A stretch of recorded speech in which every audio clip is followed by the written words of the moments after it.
Good morning! Isang magandang umaga po sa inyong lahat at mabuhay po tayong lahat. Kumusta po kayo dyan? Ito po ulit si Belle, ang iyong Pinay Lady Technician. So, meron po akong bagong repair na ipapakita sa inyo at sana makapulot po kayo ng guide at mga tips sa video repair na i-upload ko. Thank you po for watching all my videos and paki-share lang po sa inyong mga friends and relatives para at least matutunan din po nilang mag-repair ng kanilang sariling gadgets. So lahat po ng pinapakita ko ay actual na repair po yun. Kaya from sa pagbukas at hanggang pagsara po, pinapakita ko po full guide repair po yung pinapakita ko. Ako makapulot kayo ng mga tips paano ko po ginagawa yung mga repair po sa store. Hello, si Belle Ulito, ang iyong lady technician. So bali ngayon, meron akong gagawin na gaming laptop. Model number. It's an Asus GA4011. Ang problema niya is yung fan niya may problema. Papalitan natin yung fan nitong Asus. So ang gagawin natin, tatanggalin natin yung mga screw. Gamit natin itong Phillips screwdriver. So tanggalin muna natin itong screw.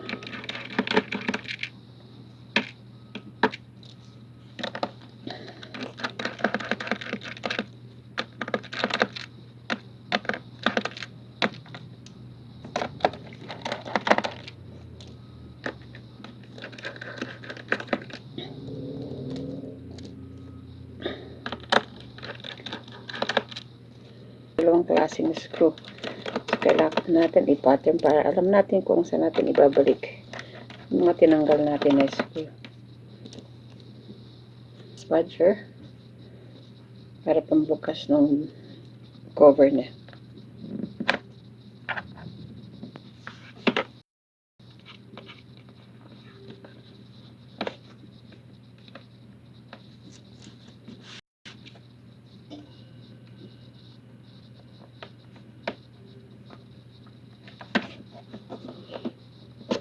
Yan, natanggal na natin siya. Okay. Niya. Tapos may dalawang fan. Dito yung RAM. Tapos dito yung SSD, solid state drive. Okay, so now, disconnect muna natin yung battery niya. Okay.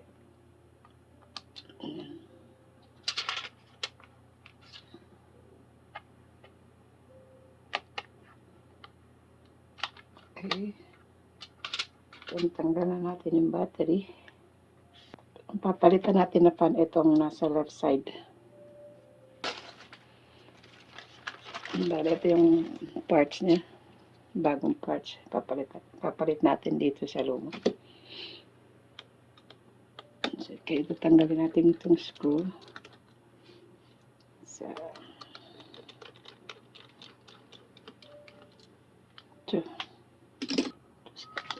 tapos ito yung connector niya. Ito, tatanggalin natin ito. I-disconnect natin.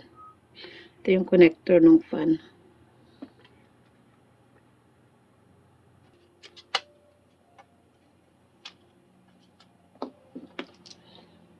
Tanggalin natin itong SSD.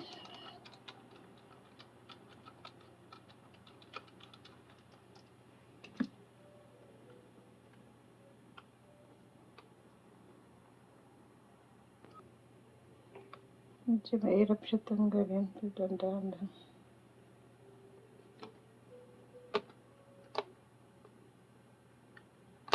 Yan, tanggalin natin. Tanggalin natin to para maangat natin na siya.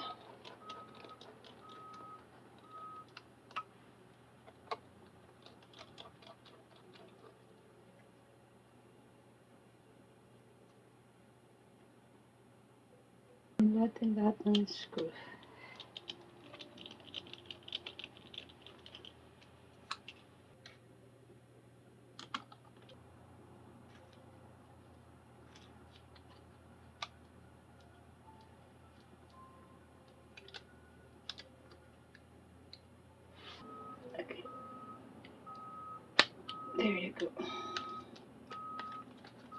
Okay, tapos ito, angat natin.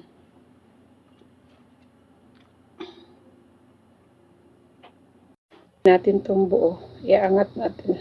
Kasi hindi nasa ilalim yung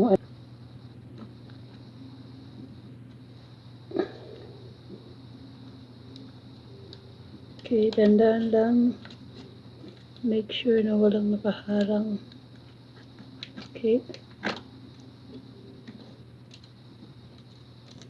Okay. There you go. So, ngayon, ito yung papalitan natin. Itong fan na to. Kasi ito yung maingay. Papalitan natin itong isa. Okay. So, ngayon, kailangan natin itong iangat. Okay, good.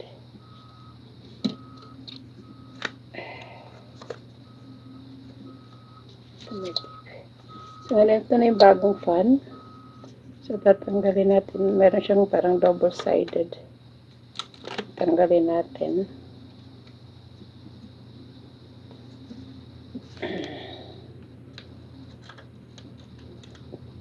Okay. Align lang natin. Then, yun. There you go.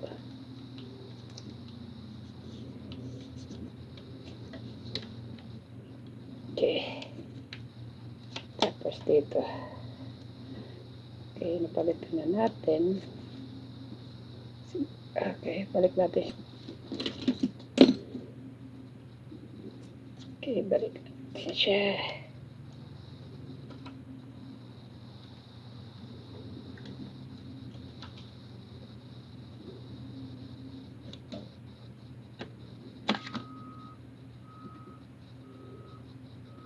Okay. Tapos ito, lagay natin dyan. Balik natin ito. Ilalim yan. Kabit muna natin bagong fan. Yung connector niya. Kabit natin yung connector.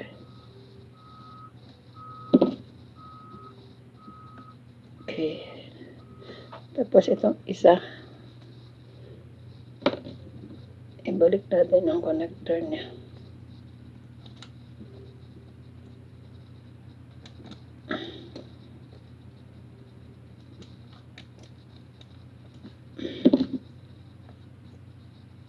Okay, balik na natin. Tapos ito, i-connect natin ulit. Ayan, dito sa ilalim na. Ayun.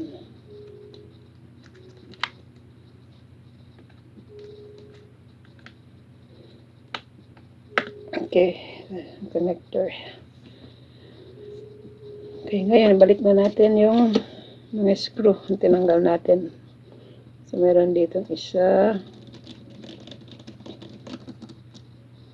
Ito, dalawa.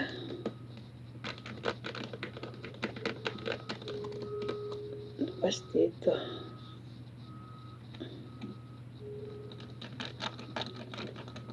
Ang screw dito. 1, 2, 3, 4.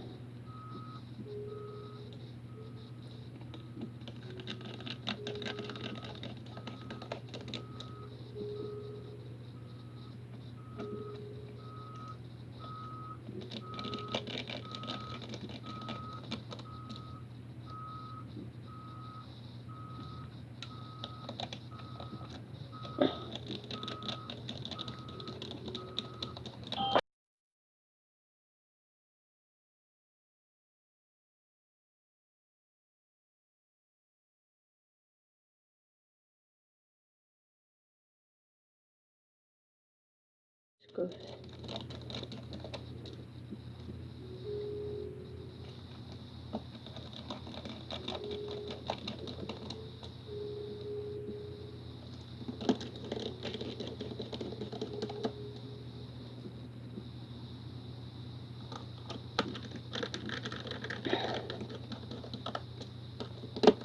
Okay.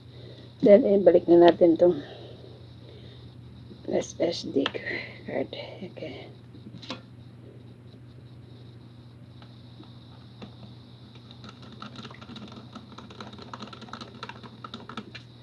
Okay, lagay na natin yung battery.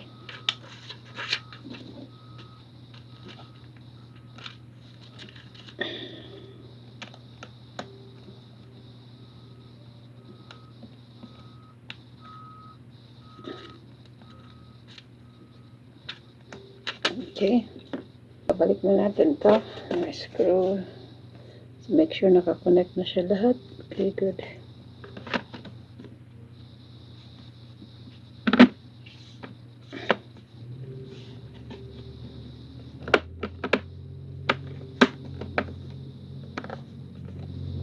Balik na natin yung mga screw niya.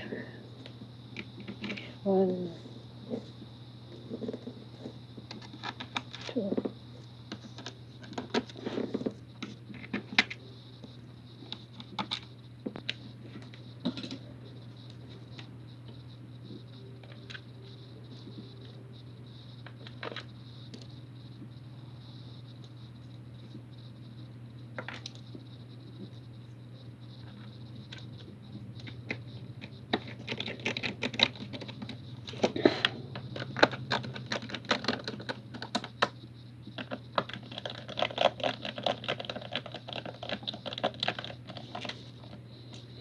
Okay, na-close na natin. Subukan ulit natin kung okay yung fan.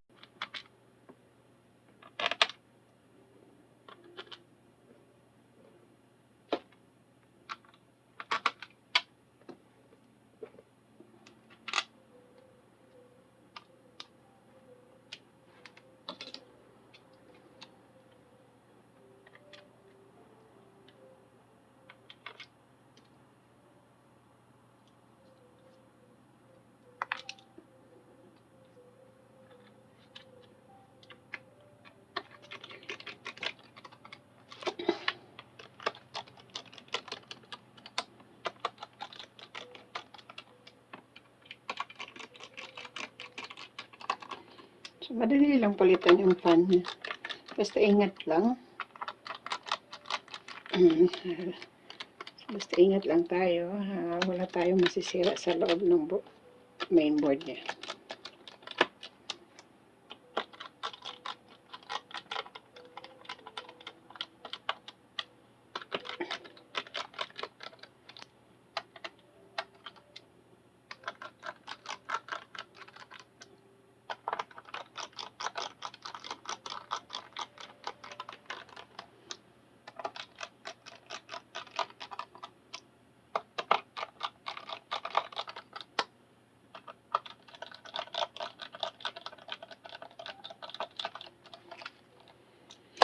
Okay, na-close na natin. Subukan ulit natin kung okay yung fan niya at walang ingay.